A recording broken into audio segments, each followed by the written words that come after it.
5 דגלים ירוקים כדי לדעת שאת יוצאת עם הבן אדם הנכון. דגל ראשון, גבר שלא חי באשליה שרק את תנקי את הבית. אני אסביר. היום אנחנו חיים בעידן שגם הגבר וגם האישה צריכים לפרנס, כי הכל נורא יקר. אז לא יכול להיות ששנינו נפרנס, ודוגמה אני, ואז אני צריכה לחזור לבית ולנקות ולבשל ולחבס. אחריות של הבית, היום, בעידן של היום אני מדברת על זוגות ששני הזוגות עובדים, שזה רוב הזוגות פה, זה אחריות של שנינו. זאת אומרת, שנינו נעבוד ונפרנס את הבית, אז שנינו נעבוד וננקה את הבית. דגל שני, גבר שיודע לומר לא, ואני אסביר. אם גבר כל הזמן יגיד כן, לדוגמה על מתנות, על קניות, על כל מיני דברים, על שיחות ארוכות לאורך הלילה, והוא בתוך תוכו מרגיש שלא, זה בסוף יתפוצץ. גבר שמסוגל להגיד לא מתחילת הקשר, זה מעיד על אומץ ועל רצון להתקדם ועל תקשורת טובה. דגל שלישי מתחבר לי לדגל שני.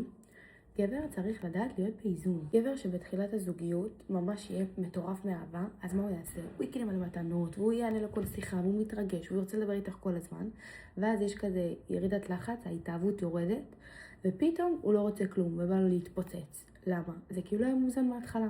גבר שהוא מוזן מההתחלה, שיודע להיכנס בקצב איטי, ולאט לאט לבנות את הקשר הזה, גבר לחתונה, תקשיבו, לחתונה. דגל רביעי, ומבחינתי הוא גם דגל קצת obvious, להראות את הסביבה שלנו. בסופו של דבר, גבר שמראה את הסביבה שלו, הוא לא מתבייש בסביבה שלו, סימן שהסביבה שלו היא בדרך כלל סביבה טובה. אם גבר עכשיו מתבייש בסביבה שלו, זה מעיד הרבה על הבן אדם. דגל חמישי ואחרון, גבר שמכבד את הגבולות שלך. לכל אחד יש את 5 ערכים בסיסיים שלו, שהוא צריך לא לחרוג מהם.